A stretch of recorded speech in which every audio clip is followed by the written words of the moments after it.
what about that election risk, which many analysts were saying would lead to a spike in volatility?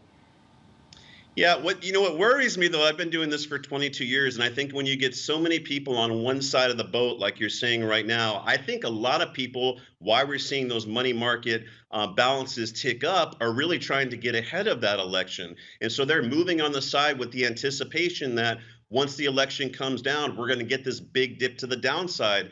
The corollary is, what if that doesn't happen and people get stuck on the sideline, just as we've seen all this year? Even a lot of institutional money managers are significantly lagging this market. And as we get into Q4, I think people are going to start to play a lot of catch up. Now, obviously, there's going to be some volatility, I believe, especially around certain sectors, as we see the debates and we hear of sectors that may get favored versus others. If you start to see things like maybe potentially, it looks like Biden's winning the elections, and we start thinking about corporate tax rates, which went from Trump to 35 to 21, that'll probably tick back up to 28%. I think those things are going to create some volatility. But let's remember, if you look historically, it's very hard to see whether a Democratic president or a Republican Democrat president has really had a better effect versus the other. As a matter of fact, historically, Democrats have had a slight edge. So for most investors, we're cautioning them not to be too in on one side or the other